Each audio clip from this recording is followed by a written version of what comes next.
The man Malone was a virgin at 40 until a native girl asked to stay in his barn during the storm.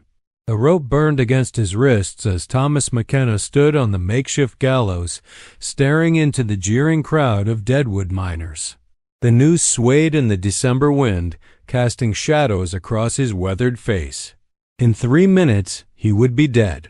But as he searched the faces below, looking for one pair of dark eyes that had changed everything, he knew he would make the same choice again. 6 months earlier, the story had begun differently.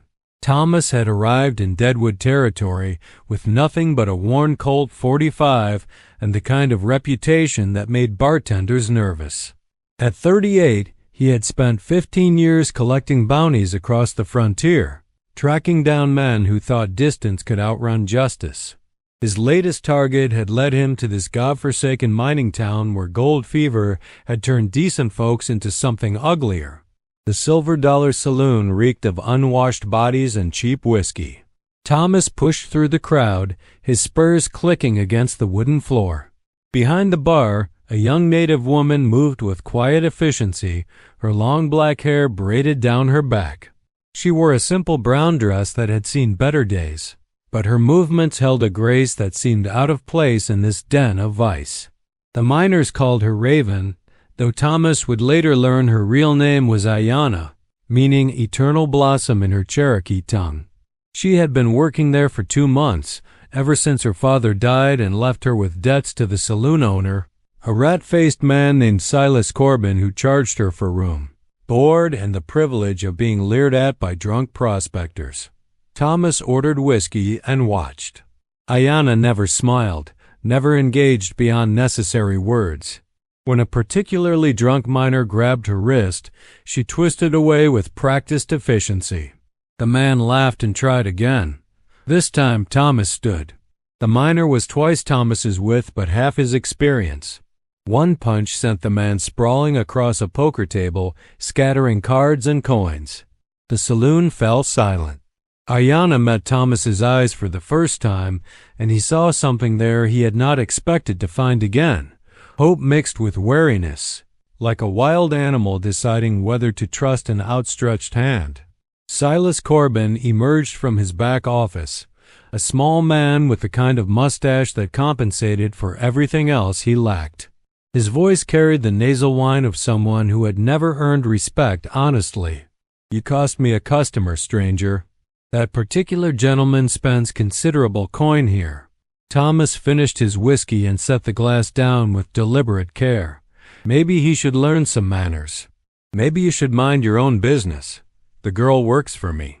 How I run my establishment is my concern." The threat hung in the air like gun smoke. Thomas had faced down killers and outlaws, but something about the way Ayanna stood perfectly still, her hands gripping the bar towel too tightly, made his decision for him. He dropped a silver dollar on the bar and walked out into the Montana twilight, but he did not leave town. Over the following weeks, Thomas became a regular at the Silver Dollar, nursing single drinks and watching. He learned that Ayanna spoke 3 languages fluently and could calculate poker odds faster than the gamblers themselves. She had attended a mission school until her father, desperate to strike it rich, had dragged her west.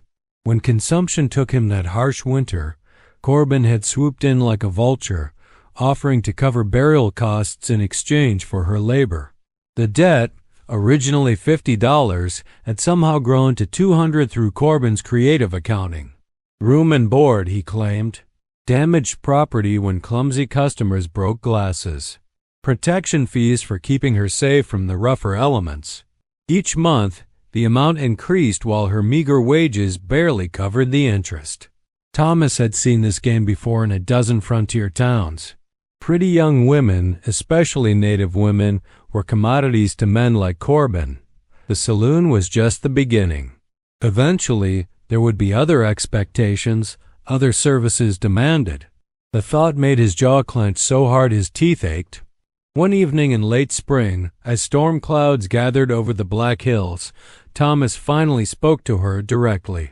Ayanna was wiping down tables after closing, the saloon empty except for a passed-out drunk in the corner and Corbin counting money in his office. "How much does he say you owe now?" She looked up, startled. "Why do you care?" Her English carried the precise diction of mission school education layered over the musical cadence of her native tongue. There was suspicion in her voice, but also something else. Curiosity, maybe. Just wondering what it costs to buy a person's freedom these days. Ayana's hand tightened on the rag. "I am not for sale." "That is not what I meant."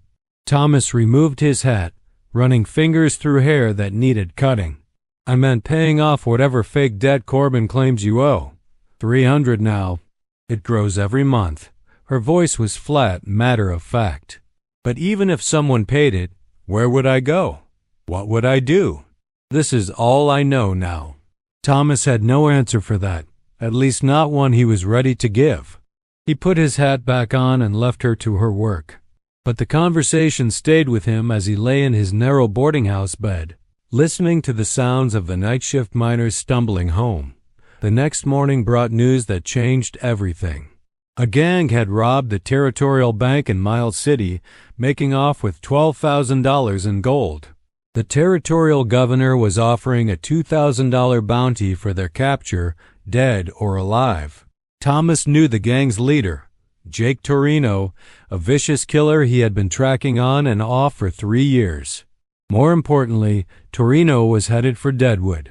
Thomas could have taken the information to the local sheriff, a decent enough man named Bradley, who was overwhelmed by the lawlessness of the growing town. Instead, he made a different choice. He would handle Torino himself, collect the bounty, and use it to free Ayana from her debt. The remaining money would give her options, a chance to start over somewhere else. It was a solid plan with one fatal flaw. Thomas McKenna had never been lucky. Torino arrived on a Tuesday with 4 men, all of them wanted for various crimes across the territory. They took rooms above the Silver Dollar, which meant they spent their evenings drinking and making increasingly crude comments about Ayana. Thomas watched from his usual corner table, his hand never far from his gun. The breaking point came on Thursday night.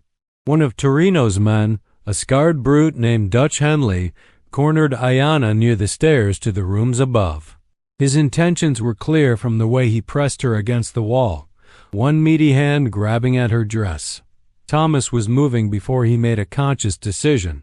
His chair scraped back and suddenly his Colt was in his hand, the barrel pressed against Dutch's temple. "Let go of her. Now." The saloon went dead quiet. Every eye was on the tableau by the stairs, the bounty hunter, the outlaw, and the young woman caught between them. Dutch's hand slowly released Ayana's dress. "You just made a big mistake, friend." Dutch's voice was thick with whiskey and malice. "Probably, but it is my mistake to make." Dutch stepped back, hands raised in mock surrender. But Thomas saw the calculation in his eyes, the way his gaze flicked toward his companions. Jake Torino sat at a corner table, watching with the detached interest of a man who had seen violence solve more problems than conversation. "Seems we have us a white knight," Torino called out, his voice carrying the authority of a natural leader. "Tell me, hero, you willing to die for some Indian squaw who ain't even grateful?" Thomas kept his gun trained on Dutch but spoke to Torino. "Why don't you ask her yourself?" All eyes turned to Ayana. She stood pressed against the wall, her dress torn at the shoulder, dark hair loose around her face.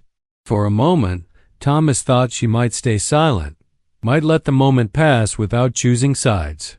Then she lifted her chin with a dignity that made every man in that room look smaller. "I would rather die free than live as your property." The words hung in the smoky air like a challenge. Torino's laugh was sharp and ugly. "Well, ain't that touching? Dutch, I think our friend here needs to learn some manners about interfering with other folks' business." What happened next unfolded with the terrible inevitability of a landslide. Dutch reached for his gun, confident that his speed would overcome Thomas's advantage. He was wrong. Thomas's bullet caught him center mass, spinning him around and sending him crashing into a table of card players. The gunfight that followed lasted less than 30 seconds but felt like hours. Thomas dove behind the bar as bullets splintered the wood around him. Ayanna had vanished, hopefully to safety. The drunk in the corner woke up screaming and crawled toward the door. Silas Corbin emerged from his office with a shotgun, trying to restore order to his establishment. When the smoke cleared, Dutch was dead, another of Torino's men was gut-shot and dying, and Thomas had taken a bullet through his left shoulder. But Jake Torino was gone, along with his remaining companions. They had slipped out during the chaos, leaving their wounded behind. Sheriff Bradley arrived 15 minutes later with 2 deputies drawn by the gunfire. He surveyed the damage with weary eyes that had seen too much violence in too short a time. "Thomas McKenna, you are under arrest for murder." Thomas pressed a bar towel to his bleeding shoulder and looked up in surprise. "It was self-defense, Sheriff. Everyone here saw Dutch draw first." "Maybe so. But seems Jake Torino had himself a conversation with Judge Morrison this afternoon. Told him all about a bounty hunter named McKenna who had been stalking his group, planning to murder them for reward money. Filed an official complaint about harassment and threats. The setup was elegant in its simplicity. Torino had bought himself protection with the local authorities while simultaneously removing a threat. Judge Morrison was notorious for his strict interpretation of territorial law and his suspicion of anyone who made their living with violence. Thomas spent the next 3 days in jail while testimonies were taken and evidence examined. Ayanna visited once, bringing him food and clean bandages for his wound. She sat on the other side of the bars, her dark eyes filled with something he could not quite read. "You did not have to do that." "Yes, I did." "Why?" It was the question he had been asking himself. Thomas had spent 15 years on the frontier, learning that survival meant looking out for yourself first and always. Helping others was a luxury that got good men killed. But sitting in that cell, looking at this young woman who had somehow become important to him, he found an answer. Because someone should. The trial took place the following week in Judge Morrison's courtroom, a converted saloon that still smelled of whiskey despite the addition of legal trappings. The judge was a thin man with the kind of beard that suggested biblical authority and the disposition to match. Testimony established the basic facts. Thomas McKenna had shot and killed Dutch Henley during a confrontation at the Silver Dollar Saloon. Multiple witnesses confirmed that Henley had drawn first, that he had been assaulting Ayanna, that Thomas had acted in apparent defense of the young woman. But Jake Torino took the stand with tears in his eyes and a story that painted Dutch as a simple prospector who had been drinking with friends when a dangerous bounty hunter started a fight over a working girl. Thomas had threatened them earlier, Torino claimed, demanding they leave town. When Dutch tried to defend himself, the bounty hunter shot him down in cold blood. It was all lies, of course, but Torino told them with the conviction of a revival preacher. He produced documents showing Dutch's mining claims, letters from fictional family members back east. He even had a witness, another member of his gang posing as a local businessman, who swore he had seen Thomas threaten the deceased men earlier that week. Thomas's lawyer, a young man fresh from Denver, with more enthusiasm than experience, did his best. He called character witnesses who spoke of Thomas's reputation for honesty in his bounty work. He pointed out inconsistencies in Torino's story, highlighted the fact that Dutch Henley was wanted for robbery in 3 territories. But Judge Morrison had made up his mind before the trial began. In his view, bounty hunters were little better than the criminals they chased. They brought violence wherever they went, disrupting the peaceful development of civilized communities. An example needed to be made. The guilty verdict surprised no one except Thomas's lawyer. The sentence of death by hanging, to be carried out within the week, was Judge Morrison's way of sending a message to other men who lived by the gun. Thomas heard the words with the strange calm that comes with accepting the inevitable. His eyes found Ayanna in the packed courtroom, saw her face go pale with shock. She had not expected this, had believed that truth would somehow prevail in the end. That night, she came to his cell again. The deputy on duty, a decent man named Collins who had served with Thomas during the Indian Wars, allowed them privacy for their final conversation. "There has to be something we can do. An appeal, another lawyer, something." Thomas shook his head. "Judge Morrison wants me dead, and he has the law on his side. Running would just make things worse." Ayanna gripped the bars so tightly her knuckles went white. "This is my fault. If I had not existed, none of this would have happened. If you had not existed, I would have died a long time ago without ever knowing what I was fighting for." She stared at him for a long moment, and Thomas saw understanding dawn in her dark eyes. Somewhere between that first evening when he had stood up to the drunk miner and this moment in the jail cell, they had fallen in love without either of them saying the words. "I cannot let you die for me. You are not letting me do anything. This is my choice. Then let me make mine." Before Thomas could ask what she meant, Ayanna was gone, her footsteps echoing in the empty corridor. He called after her, but Deputy Collins had already locked the outer door. Thomas spent the rest of the night pacing his cell, worry gnawing at his gut like a physical pain. The next morning brought news that made his blood run cold. Ayanna had gone to Jake Torino's hotel room in the early hours before dawn. What she offered him in exchange for recanting his testimony, no one would say. But Torino emerged that morning with scratches on his face and a satisfied smile that made Thomas want to kill him with his bare hands.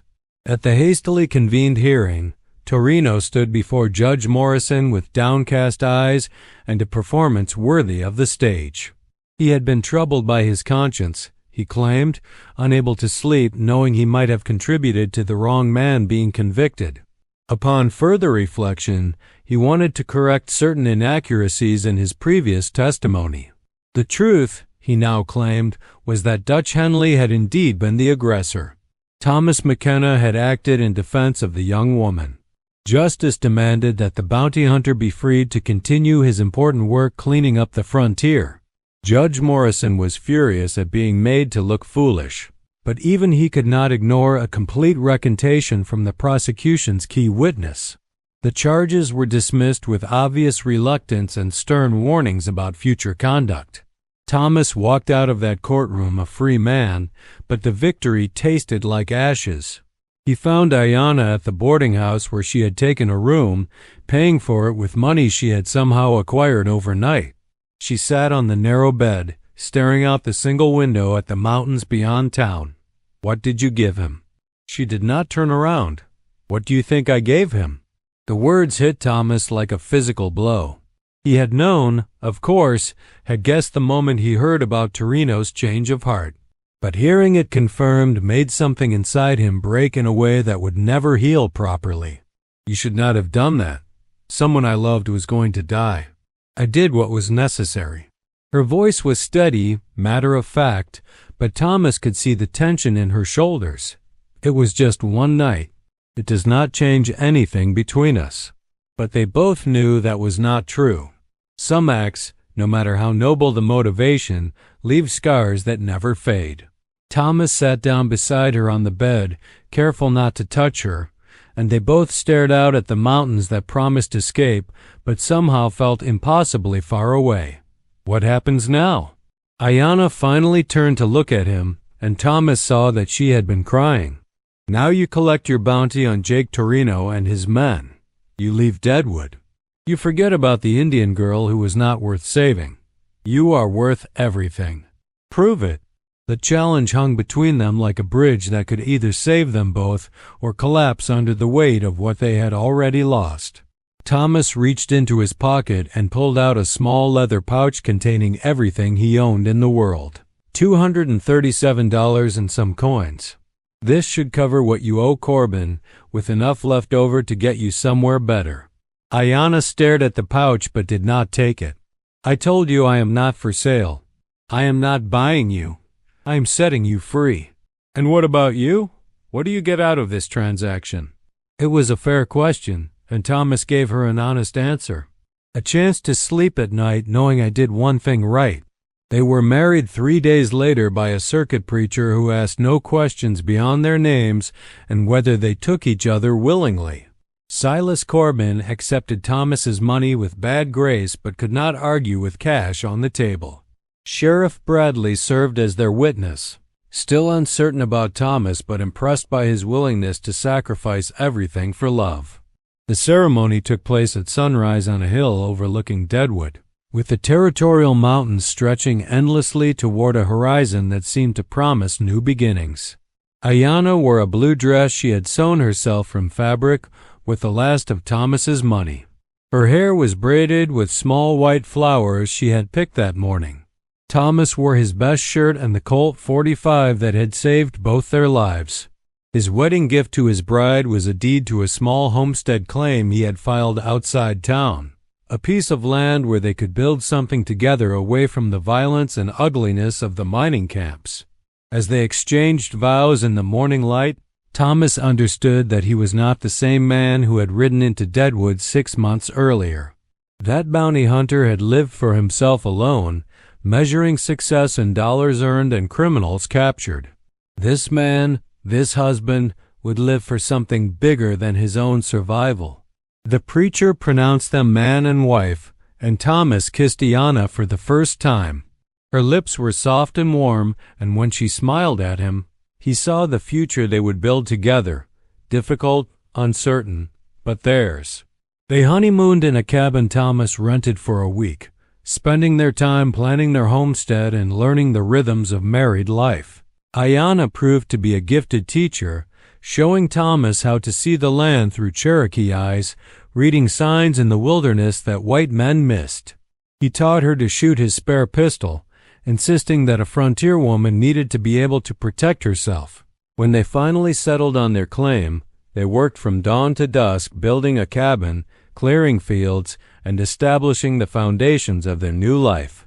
The work was backbreaking, but they faced it together. At night, they would sit on their porch and watch the sunset paint the mountains in shades of gold and purple, planning their future in quiet voices. Thomas gave up bounty hunting, hanging up his guns except for hunting and protection. Instead, he worked their land and hired himself out to neighboring homesteaders who needed help with construction or livestock. The pay was less than he had earned chasing wanted men, but the work let him sleep peacefully beside his wife each night. Ayanna planted a garden that became the envy of their neighbors, her Cherokee knowledge of native plants combining with mission school education to create something remarkable. She also began teaching the children of nearby families, using their cabin as a schoolhouse 3 days a week. They were building something good, something clean, something that had never existed in Thomas's violent past. For 18 months, they lived quietly and happily, surviving harsh winters and celebrating small victories. Ayanna's belly began to swell with her first child, due to arrive with the spring thaw. Then Jake Torino returned to Deadwood. The news reached Thomas through a neighbor who had been in town for supplies. Torino had been captured in Colorado, escaped during transport, and fled back to the one place he knew the law would not look for him immediately. He was holed up in the Silver Dollar with a new gang, robbing travelers and terrorizing the countryside. Thomas might have ignored the news, might have trusted Sheriff Bradley to handle the situation eventually.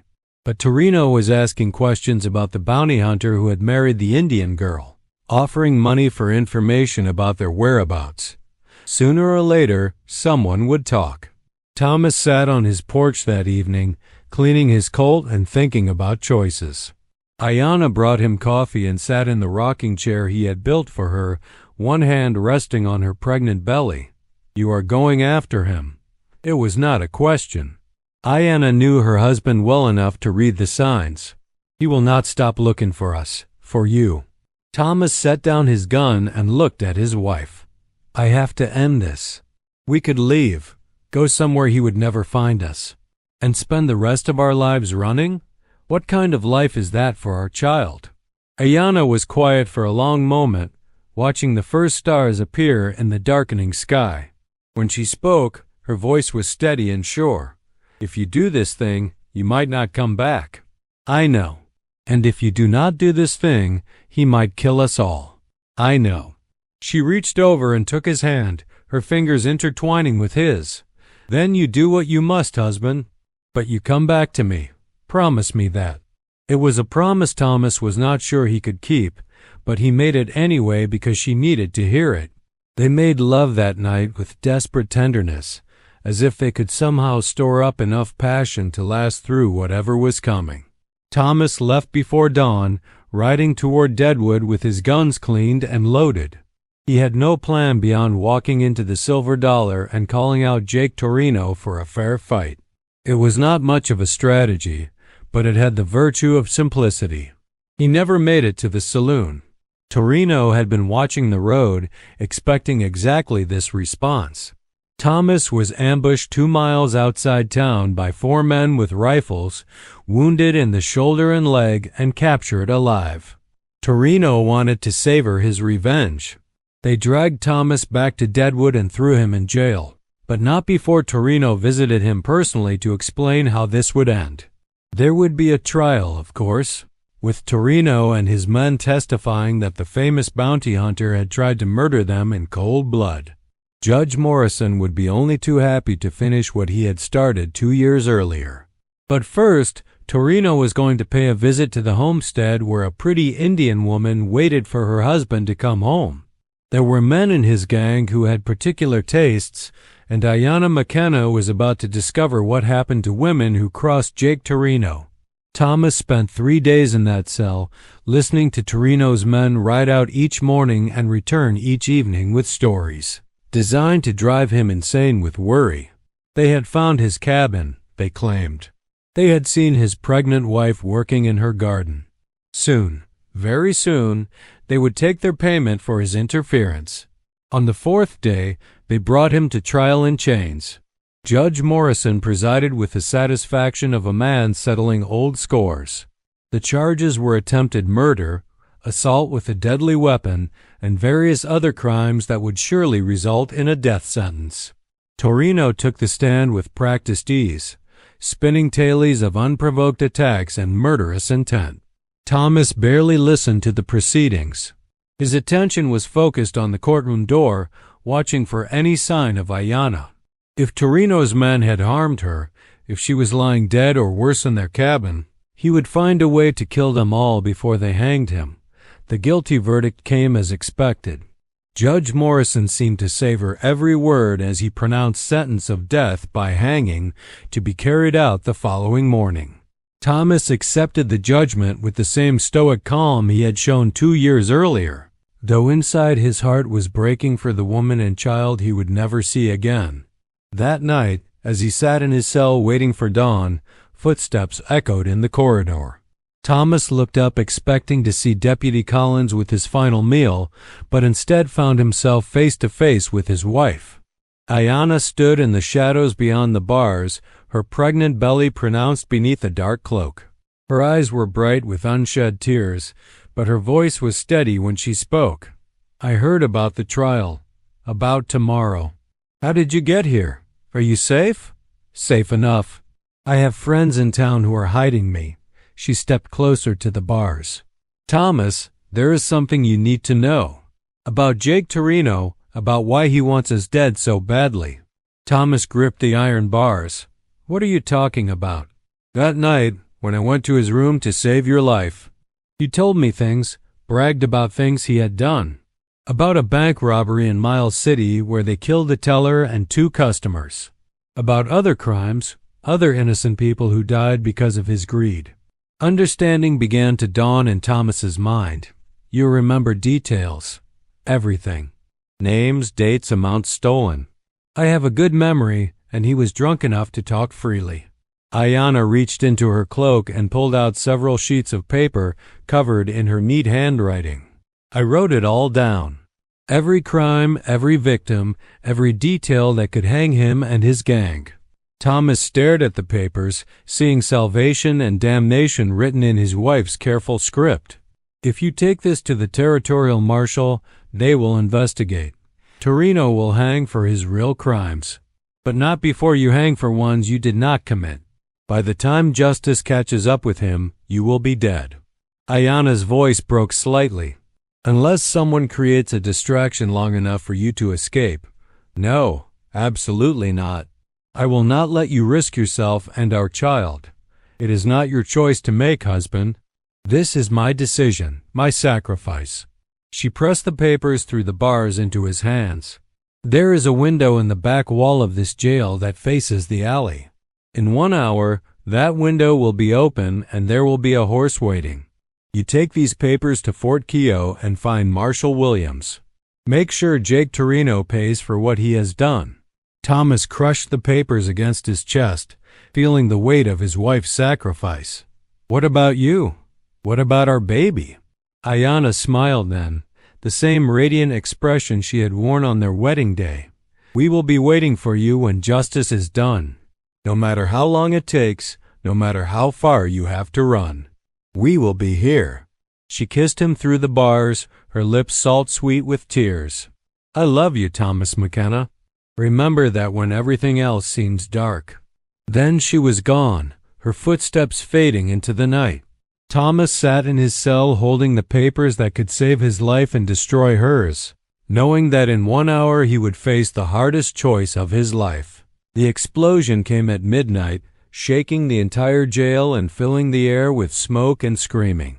Ayana had somehow obtained dynamite, probably from the mining supplies stored throughout town, and used it to create chaos at the Silver Dollar Saloon. The blast killed 2 of Torino's men and wounded several others, bringing Sheriff Bradley and his deputies running. In the confusion, with half the town fighting the resulting fire and the other half trying to restore order, no one noticed the slight figure slipping through shadows to the jail's rear window. Ayana had thought of everything. Lockpicks obtained from some criminal contact, a fast horse stolen from the livery stable, even supplies and ammunition hidden in the saddlebags. Thomas hesitated for precious seconds, torn between freedom and the knowledge that his escape would make his wife a wanted fugitive. But Ayana had gambled everything on his survival, and he could not make her sacrifice meaningless. He slipped through the window and mounted the waiting horse, the papers documenting Torino's crimes tucked safely inside his coat. The ride to Fort Keogh took 18 hours through hostile territory, with Thomas pushing the horse to its limits while expecting pursuit at any moment. Marshal Williams proved to be an honest lawman who recognized the value of Ayana's intelligence immediately. Within a week, federal marshals were coordinating a manhunt that would eventually bring Jake Torino and his surviving gang members to justice. But justice moved slowly on the frontier, and Thomas remained a wanted man in the territory around Deadwood. For 3 months, he lived in hiding near Fort Keogh, working as a civilian scout and waiting for word that it was safe to return home. The marshals kept him informed of their progress, but Torino proved elusive, striking quickly and vanishing into the wilderness. The end came suddenly in early spring. Torino made the mistake of robbing an army payroll wagon, bringing the full weight of federal authority down on his head. The final gunfight took place in a box canyon in the Badlands, with Thomas riding alongside the marshals to ensure that this time Jake Torino would not escape. When the smoke cleared, Torino and his remaining men were dead. Thomas's name was cleared of all charges, his actions in Deadwood officially recognized as justified self-defense. He was free to go home. The cabin looked exactly as he had left it 6 months earlier, except for the small wooden cross planted in the garden behind the house. Thomas knelt beside the grave marker, reading the simple inscription carved in Ayana's careful hand. Here lies our daughter, Sarah McKenna, taken too soon by her father's enemies. He found Ayana in the barn, tending to the animals that had somehow survived the winter. She was thinner than he remembered, worn down by hardship and grief, but alive. When she saw him, she dropped the bucket of feed and ran into his arms with a cry that was half joy, half anguish. They held each other in that dusty barn, 2 broken people clinging to the only solid thing left in their world. Eventually, the tears stopped and the words came, halting explanations of the months they had spent apart, the prices they had paid for survival, the daughter they would never know. Ayanna had gone into labor during a blizzard 2 weeks after Thomas's escape, alone in their cabin with no one to help her through the difficult birth. The baby had lived for 3 days, long enough for her mother to name her and love her, before the harsh frontier claimed another innocent life. I blamed myself, Ayanna whispered against Thomas's chest. If I had not helped you escape, if we had stayed together, maybe she would have lived. Thomas tightened his arms around his wife, feeling the weight of all their losses. If you had not helped me escape, Torino would have killed us all. You saved my life, and you gave our daughter 3 days of love she would not have had otherwise. They rebuilt their life slowly, carefully, like survivors of some natural disaster learning to trust in the future again. The cabin was repaired and expanded. The garden was replanted. Thomas returned to bounty hunting briefly, earning enough money to establish their homestead on solid financial ground before hanging up his guns for good. A year later, Ayanna was pregnant again. This time, Thomas never left her side during the long months of waiting. When their son was born healthy and strong, they named him Jake, not after their enemy, but as a way of reclaiming something beautiful from all the ugliness they had endured. The boy grew up strong and proud, learning his father's skill with horses and his mother's wisdom about the land. He never knew the full story of his parents' sacrifice, only that they loved each other and him with the fierce devotion of people who had almost lost everything. Thomas McKenna lived to be 67, long enough to see his son married and his grandchildren born. When he died peacefully in his sleep on a winter morning, Ayanna buried him beside their daughter in the garden they had planted together so many years before. She lived another decade after that, respected in the community as a teacher and healer who had brought civilization to the frontier through quiet strength rather than violent force. Her last words, spoken to her son as she lay dying, were about the man who had sacrificed everything for love and earned something precious in return. Your father was a good man who made hard choices in a hard time. He taught me that sometimes the greatest courage is not in fighting, but in choosing what is worth fighting for. The story of Thomas and Ayanna McKenna became legend in that part of Montana, passed down through generations of homesteaders who had known them personally. They said that true love could survive anything the frontier threw at it if two people were willing to pay the price for each other's freedom. But the old-timers who remembered the real Thomas McKenna knew a different truth. He had not sacrificed everything for the native girl's loyalty. He had discovered that some things were worth more than survival, worth more than gold, worth more than safety. He had learned that a man's life was measured not by what he took from the world, but by what he was willing to give up for love.